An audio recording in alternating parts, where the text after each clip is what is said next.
कल सज्जल मिसाइल छोड़ के दुनिया को चौंकाने के बाद ईरान ने आज इतनी भयंकर बमबारी तेल अवीव में की है कि आपको विश्वास नहीं होगा। तेल अवीव तबाह हो गया है। एक एक चीज हम आपको बताएंगे, जैसे कि पहला वीडियो हमने आज सुबह का डाला था कि कल रात को क्या हुआ, और आज जो अभी वीडियो आपको दोपहर में मिल रहा है या आफ्टरनून में मिल रहा है, ये आज दिन भर में क्या हुआ, आपको एक एक चीज बताएंगे। आप अमरीश मिश्रा स्पीक के साथ बने रहिए, क्योंकि केवल हमारे पास तकनीकी जानकारी भी है, राजनीतिक जानकारी भी है, और उसके साथ साथ ऑपरेशनल जानकारी भी है। कैसे चीजें हो रही हैं, जमीन पे क्या होने जा रहा है और आगे भविष्य में क्या होगा, केवल हमारे पास जानकारी। आप इस बात को जानते हैं, बड़े बड़े नाम ढह गए हैं ईरान के इस युद्ध के सामने। डॉक्टर प्रवीण स्वामी, जिनकी मैं इज्जत करता हूं, लेकिन उनको नहीं समझ में आ रहा है क्या हो रहा है। वो कभी उम्मीद किसी ने नहीं की थी, किसी ने ऐसे, वो जो चाइना और रशिया की तरफ देखते थे, उसके बाद उन्होंने कभी नहीं सोचा था ईरान ने ऐसा मिसाइल बना दिया जो कभी किसी ने देखा ही नहीं है, जिसका स्वरूप ही अजीब तरह का है, कुछ ब्रह्मास्त्र जैसा। सच में बता रहे हैं, केवल पुराणों में हमने पढ़ा है। ऐसे ऐसे वो हवा में जैसे घूम रहा था, एक स्नेक की तरह। और कल एक टेस्ट था सज्जल मिसाइल का, इजराइल ने उसको इंटरसेप्ट किया। वो इंटरसेप्ट करने के लिए छोड़ा गया था, लेकिन आज उसी के वेक में, यानी उसके आड़ में कितने सारे मिसाइल्स ईरान ने छोड़े हैं, और ये सब सज्जल नहीं है। कितने इसमें सज्जल हैं ये भी अभी क्लियर नहीं है। सोचिए आप, कल लेकिन जो सज्जल छोड़ा, जो कि मार गिराया गया, मतलब जो एयर डिफेंस ने इजराइल के इंटरसेप्ट कर लिया, उसने लेकिन काम क्या किया, उसने एक मैग्नेटिक फील्ड इजराइल के एयर डिफेंस के चारों तरफ क्रिएट कर दी।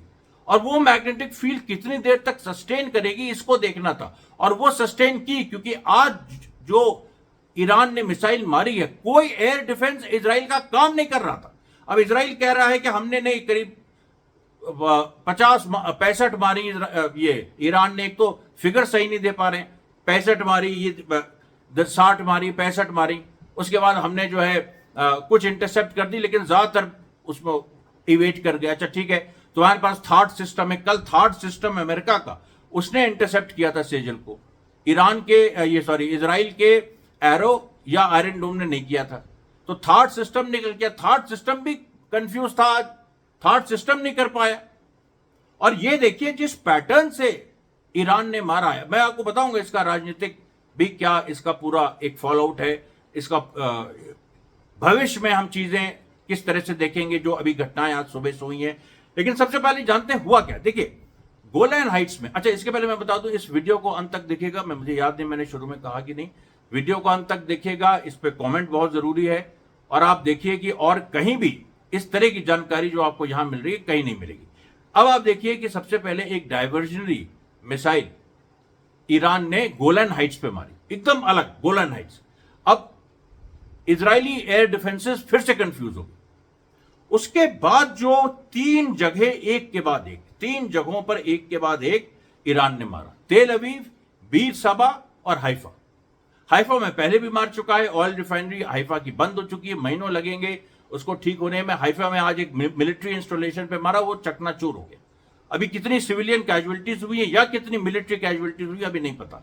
कल तक खबर आई थी कि करीब 7 इजरायली सोल्जर्स भी मारे गए हैं ईरान के उसमें हमले में। जो हमास मार रहा है वो अलग है। अब इसमें देखिए, अब ये जो देखिए जो खास बात है, तेल अवीव, बीर सबा, हाइफा। इसमें हम तेल अवीव पे आते हैं। तेल अवीव में मोसाद का हेडक्वार्टर नष्ट किया था ईरान ने कल। अब जो पूरी बात आ रही है कि मोसाद के हेडक्वार्टर के पास एक और सिक्योरिटी इंस्टॉलेशन था, और हमने भी कई जगह, कई दुनिया के इटली में और फ्रांस में कई जगह देखा है कि जो ऐसे अननेम्ड बिल्डिंग्स होती हैं, वो ऐसी निकलती है कि ये सिक्योरिटी फोर्सेस की बिल्डिंग्स है, वो इस तरह से ऑपरेट करते हैं। तो इजराइल ने भी सोचा था मोसाद पे तो हिट हो गया, लेकिन मोसाद के बगल में जो बिल्डिंग थी उसका वो महफूज रह गई। ईरान ने उसको भी पहचान लिया, और अब ये खासियत है सज्जल की, वो फोटोग्राफ भी करता है, और अपने उसका 360 डिग्री व्यू है, वो पूरा चारों तरफ फोटोग्राफ करता है। कल जो सज्जल मिसाइल को इंटरसेप्ट किया, वो सबसे गलत कदम इजराइल का था। और वो इंटरसेप्ट नहीं करता तो कल ही मारा जाता, इंटरसेप्ट किया तो आज मारा गया। अब आप बताओ, क्योंकि उसने इंटरसेप्ट होने के पहले 360 डिग्री की पिक्चर्स पूरी 3 डायमेंशनल उसने वापस रिले कर दी कंट्रोल रूम में, और उससे देखिए ईरान को यह पता चल गया कि मोसाद के हेडक्वार्टर के बगल एक और सिक्योरिटी इंस्टॉलेशन है, आज वहां मार दिया। और वहां जो मारा है उस देखने लायक। अच्छा, इसी तरीके से जो देखिए इजराइल की कलई खुल गई कि इजराइल जो हमास को कहता है कि हमास सिविलियंस के पीछे, सिविलियंस को ह्यूमन शील्ड के रूप में यूज करता है, दरअसल इजराइल अपने सिविलियंस को ह्यूमन शील्ड के रूप में यूज करता है। वरना आप बताइए कि मोसाद का हेडक्वार्टर एकदम घने आबादी के बीच क्यों? किरिया जो उनका डिफेंस का सबसे बड़ा केंद्र है, वो घनी आबादी के बीच क्यों? जो 3 दिन पहले ईरान ने जिस पे हमला किया था, जब फॉक्स टेलीविजन का एक वहां कॉरेस्पॉन्डेंट रिकॉर्ड कर रहा था, उसको भगाया इजरायलियों ने। ये सारी जो चीजें ट्रंप सत्ते में, ट्रंप को तो समझे, ट्रंप तो भाग गया है, ट्रंप का तो कुछ अता पता नहीं है कहां है। जो कल तक कह रहा था कि Iran should unconditionally surrender, Trump का अता पता नहीं। अच्छा, अब देखिए, अब यहां जो मैंने बताया जैसे तेल अवीव पे जो हमले आज हुए, उसमें मोसाद के बगल में सिक्योरिटी इंस्टॉलेशन था, और कम से कम जो किरिया इनका मिलिट्री सेंटर है उसके बगल में 2 सिक्योरिटी इंस्टॉलेशंस थे। ये सब गुप्त थे। इन गुप्त जगहों को ईरान ने ढूंढ ढूंढ के मारा है। फिर देखिए बीर सभा। अब बीर सभा में देखिए खासियत, बीर सभा में सोरोका हॉस्पिटल है। सोरोका हॉस्पिटल वो हॉस्पिटल है जहां पर जब गाजा में इजरायली सोल्जर्स घायल होते हैं तो सोरोका ले जाए जाते हैं। कई बार मैंने आपको ये बताया होगा और कई बार आपने सुना होगा ये नाम मेरी जबान से। अब सोरोका हॉस्पिटल के बगल में सोचिए इन लोगों ने अपनी एक सीक्रेट फैसिलिटी बना रखी थी, और वो वेपन्स मैन्युफैक्चरिंग की फैसिलिटी थी। वहां पर ईरान ने मार दिया, और उससे बहुत बड़ा नुकसान इजराइल का हुआ है। और उसके साथ सोरोका भाई जब उस पर लगी तो सोरोका हॉस्पिटल भी इंपैक्ट हुआ। अब क्या है ना, खमैनी साहब ने ईरान के आर्म्ड फोर्सेस को छूट दे दी, तुम लोग करो। ईरान की आर्म्ड फोर्सेस ये सब नहीं देखती, उनका टारगेट सोरोका हॉस्पिटल नहीं था, लेकिन उसके बगल की बिल्डिंग थी जो वेपन्स मैन्युफैक्चरिंग जहां हो रही थी, वहां उसने मारा। लेकिन सोरोका हॉस्पिटल का एक बड़ा हिस्सा ढह गया। अब घायलों को निकाला जा रहा है, और इजराइल बाप बाप चिल्ला रहा है कि देखो घायलों को मार दिया, घायलों को मार दिया। अरे यार, तुमने 17 अस्पताल गाजा में खत्म किए, 17 हेल्थ सेंटर्स कितने खत्म किए, पूरा हेल्थ इंफ्रास्ट्रक्चर गाजा का खत्म कर दिया, मरीजों को मार दिया उनके बिस्तर पे। कितने मरीज जो थे बिस्तर पे मरे पाए गए, उनको गाड़ दिया, वहीं जिंदा गाड़ दिया। और उसके बाद अब तुम कह रहे हो सोरोका हॉस्पिटल पूरा का पूरा भी अगर उड़ जाता तो क्या खराबी थी? तुमने तो कहा ना कि कोलैटरल डैमेज होता है। हम गाजा के अस्पतालों के नीचे हमास की टनल्स हैं, इसलिए सिविलियंस को मारना, बच्चों को मारना, औरतों को मारना जस्टिफाइड है, तुमने कहा था ना। अब क्या हालत हो गई? अब यह हालत हो गई है कि ईरान मार रहा है और तुम्हारे सोरोका हॉस्पिटल, तो तुम्हारा सोरोका वहां निशाना भी नहीं उस पर साध रहा है, लेकिन उसके जद में सोरोका हॉस्पिटल आ जा रहा है। अब क्या उखाड़ लोगे इजराइल? क्या कर लोगे बताओ ना, कुछ तो बताओ यार। या जो बड़े बड़े जो रक्षा विशेषज्ञ बैठे हैं, बताइए भाई साहब, कुछ हवा है, कुछ समझ में आ रहा है क्या हो रहा है? ये ईरान है, ये रेवोल्यूशन, क्रांति है, ये वो क्रांतिकारी स्टेट है। कभी क्रांति को पढ़ा है? कभी रशिया चाइना में जो क्रांतियां हुई उसके बारे में पढ़ा है? 0 बटे सन्नाटा। और मैं आपको एक चीज बताता हूं, बीर सभा में और तेल अवीव और हाइफा में 3 जगह जो हमले हुए, उसके अलावा 4 और ऐसे एरियाज हैं नॉर्थ इजराइल में, यानी गोलन हाइट्स जो है वहां से सीरिया शुरू होता है, उसके इधर आइए तो हाइफा और गोलन हाइट्स के बीच में 4 और गुप्त इंस्टॉलेशन है, वहां पर मारा। वहां पर जो मारा है उसमें आप सोचिए कि ना केवल आग लगी है बल्कि अंदर से और एक्सप्लोजन हुए हैं। यानी वहां पर इजराइल के बहुत महत्वपूर्ण कुछ हथियार रखे हुए थे, हो सकता है मिसाइल्स रखे हुए, क्योंकि वो सब ब्लास्ट हो गए। इजराइल के पास आज की तारीख में कुछ बचे ही नहीं। और मेरा देखिए एक के बाद एक, आप मेरे एक्स हैंडल पे जाइए, टेलीग्राम हैंडल पे जाइए, एक के बाद एक इजराइल तबाह, इजराइल तबाह, इजराइल तबाह। ये दिस इज अनप्रेसिडेंटेड। कभी किसी ने सोचा नहीं था कि इस हद तक चीजें चली जाएंगी। उसके बाद आप देखिए जो एक और बड़ी चीज हुई है कि इस बार जो कई ऐसे जो इजरायलियों के इलीट्स हैं, उनके जो घर हैं, उनपे वार हुआ। अब जैसे एक इजरायली मिनिस्टर है, फॉरेन मिनिस्टर, लेकिन वो जायनिस्ट है और नरसंहारवादी है। उसके घर पे रमत गन में उसका घर है, तेल अवीव से थोड़ी दूर। और रमत गन मैं आपको बता चुका हूं, उसमें उसको डिस्ट्रॉय कर चुका है ईरान पहले रमत गन में, लेकिन उसके घर पे सीधे आज मिसाइल पड़ी। अब इजराइल के व्यक्तिगत इंडिविजुअल लीडर्स को चुन चुन के ईरान मार रहा है। उसके साथ साथ ग्राउंड इन्वेजन जो ईरान करेगा वो अलग। ट्रंप वगैरह को जो पूरी कोशिश कर रहे थे कि ईरान को फंसा के और रिवर्स नेगोशिएशंस करके और गेम थ्योरी अपना के हम ईरान को फंसा देंगे, सरेंडर करवा देंगे, तुम्हारा कुछ नहीं चल रहा है सर।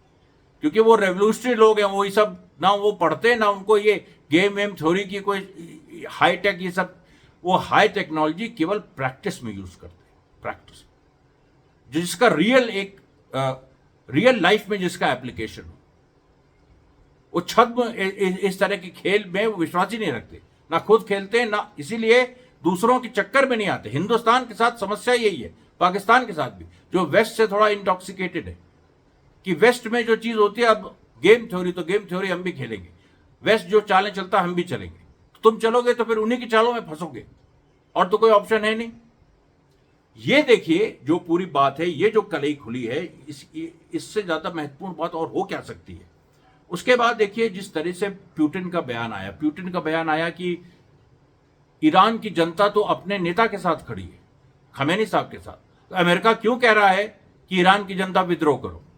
अब आप सोचिए, प्यूटिन तक को इन लोगों ने गफलत में डाल दिया था। केवल चाइना नॉर्थ कोरिया गफलत में नहीं था, प्यूटिन गफलत में था। प्यूटिन ने देखिए सीरिया में भी गलती की, वो नहीं समझ पाया खेल वेस्ट का, ईरान तब भी कह रहा था, लेकिन अब वो समझा है कि उससे कहा गया, उससे प्यूटिन से कहा नेतन्याहू ने और ट्रंप ने कि हम लोग रिजीम चेंज करेंगे। इनका मकसद तो कभी न्यूक्लियर वेपन्स पे अटैक करना था ही नहीं, इनका तो था कि रिजीम चेंज। खमेनी साहब को गिरफ्तार करके सद्दाम हुसैन की तरह, गद्दाफी की तरह फांसी पे लटकाना, या सीरिया की तरह असाद को जैसे गिराया वैसे ही गिरा देना, अपना आदमी वहां बैठाना, फिर इनका काम करता। सब फेल हो गया। आज पैरों तले तुम रौंदे जा रहे हो। प्यूटिन ने कहा कि जब ये नहीं हो रहा है तो अब हम क्यों ना साथ दें खुल के ईरान का। अब ईरान के साथ रशिया की एक ट्रीटी है, सब कुछ है, लेकिन फिर भी प्यूटिन गफलत में था। देखिए ये महत्वपूर्ण है, मैं यही आपको कह रहा हूं, हथियारों की जो मार है, आप फिर सीक्वेंस फिर याद करिए। सेज्जल कल मारा, उससे एयर डिफेंसेस इजराइल की मोटा मोटी समझ ली, कंफ्यूज हो गए, डिसओरिएंटेड हो गए, और उस डिसओरिएंटेशन में आज सुबह रेगुलर मिसाइल्स मारी। सेज्जल आज मारी कि नहीं, क्योंकि सेज्जल आज दिखी नहीं, उस तरह का आर्क नहीं दिखा। तो आज उस ऑब्वियसली जो सेकेंड ग्रेड की मिसाइल्स हैं, शाहिद मिसाइल्स या जो शाहब मिसाइल्स है, वो मारी। लेकिन सेज्जल, खुर्रम शहर, ये जो खुर्रम शहर, ये सब अभी भी महफूज है। और इसीलिए देखिए IRGC ने कल सेज्जल मार के इतना डेटा इकट्ठा कर लिया। अब सेज्जल में ये क्वालिटी कि वो डेटा, मिसाइल डेटा कलेक्ट करे, रडार है क्या वो, और जो मिसाइल नष्ट हो गई वो डेटा कलेक्ट करके भेजे। यानी सुसाइड मिसाइल इतनी एडवांस जो डेटा कलेक्ट करके भेजे। तो अब ये तो, इसके तो बियॉन्ड कुछ है नहीं, दुनिया के बाद इसके बियॉन्ड कुछ नहीं। और चाइना समझ गया, चाइना सबसे पहले समझा, फिर नॉर्थ कोरिया समझा, और रशिया को अब थोड़ी थोड़ी समझदारी हो रही है, और रशिया रैली कर रहा। और रशिया, ईरान, चाइना का जो नेक्सस था, जो पूरा तोड़ देने की कोशिश थी इन हमलों से, जो इजराइल और अमेरिका ने किए। पहले अंदर घुसे, वहां अंदर से उन्होंने फायरिंग शुरू की, अंदर से ड्रोन्स छोड़े, ताकि ऐसा लगे कि ईरान के अंदर विद्रोह हो रहा है। और विद्रोह हो रहा है, तुम बात कर रहे थे, एक रेवोल्यूशनरी शिया रिजीम में विद्रोह हो जाएगा। तुम जानते नहीं हो क्या, किस आइडियोलॉजी के तहत वो लोग जीते खाते हैं। वो विद्रोह करेंगे। वो लोग अमेरिका और इजराइल को नष्ट करने की आइडियोलॉजी पे कितने साल पले, और इजराइल और अमेरिका को नष्ट होना ही जरूरी है, तभी मानवता का भला होगा, तभी पूरब उभरेगा। पूरब अपनी सारी नॉलेज सब कुछ लेके तभी उभरेगा। और ये ईरान के ऊपर ऐतिहासिक जिम्मेदारी है जो उसने निभाई है। तो ये देखिए आज का अभी का ये एक शॉर्ट वीडियो। हम रात में भी एक और वीडियो डालेंगे। तब तक के लिए धन्यवाद साथियों, बहुत बहुत धन्यवाद।